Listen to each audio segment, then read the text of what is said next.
រីករាលដាលហើយក្រោយអាមេរិកនិងអ៊ីស្រាអែលឆក់យកជីវិតមេដឹកនាំកំពូលរបស់ខ្លួនអ៊ីរ៉ង់បានពង្រីកការសងសឹកដោយប្រើដ្រូនវាយប្រហារចូលដល់មូលដ្ឋានទ័ពបារាំងនៅទីក្រុងអាប៊ូដាប៊ីនៃប្រទេសអារ៉ាប់រួមនិងមូលដ្ឋានទ័ពអង់គ្លេសនៅប្រទេសស៊ីបជាសញ្ញាថាផែនទីសង្គ្រាមកំពុងពង្រីកទៅកាន់បណ្ដាញមូលដ្ឋានយោធាលោកខាងលិចនៅទូទាំងមជ្ឈិមបូព៌ា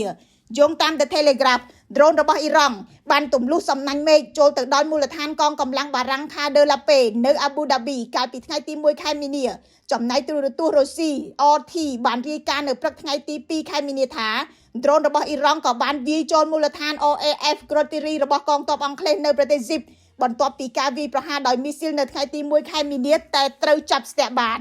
ទោះបីជាមិនទាន់មានការបញ្ជាក់ពីទំហំខូចខាតនៃទីតាំងឈរជើងរបស់យោធាបរទេសទាំងពីរការវាយប្រហារនៅក្នុងតំបន់យុទ្ធសាស្ត្រទាំងនេះបង្ហាញថាមូលដ្ឋានដែលភ្ជាប់ទៅនឹងកម្លាំងលោកខាងលិចកំពុងស្ថិតក្នុងរង្វង់គោលដៅនៃការសងសឹករបស់អ៊ីរ៉ង់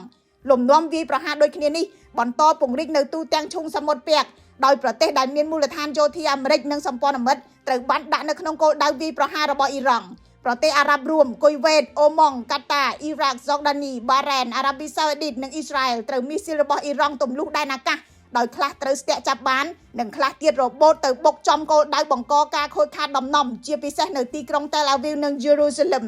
នៅយប់ថ្ងៃទី1ខែមីនាលោក Donald Trump ប្រធានាធិបតីសហរដ្ឋអាមេរិកនិយាយថាមេដឹកនាំថ្មីរបស់អ៊ីរ៉ង់ចង់ចរចាហើយលោកនឹងជជែកជាមួយពួកគេក៏ប៉ុន្តែយោងតាម CNN ប្រធានាធិបតីអ៊ីរ៉ង់លោក Masoud Pezeshkian បាននិយាយថាកងកម្លាំងប្រដាប់អាវុធអ៊ីរ៉ង់នឹងបន្តប្រយុទ្ធដើម្បីបំផ្លាញមូលដ្ឋានសត្រូវនិងធ្វើឲ្យសត្រូវខកចិត្តដោយរាល់ដងចំណែកនាយករដ្ឋមន្ត្រីអ៊ីស្រាអែលលោក Benjamin Netanyahu និយាយថាការវាយប្រហារអ៊ីរ៉ង់នឹងកាន់តែខ្លាំងក្លាក្នុងប៉ុន្មានថ្ងៃខាងមុខហើយថាប្រតិបត្តិការនេះគឺជាក្តីប្រាថ្នារបស់លោកអស់ពេល40ឆ្នាំមកហើយខ្ញុំរស់សុធាពី News Today NTTV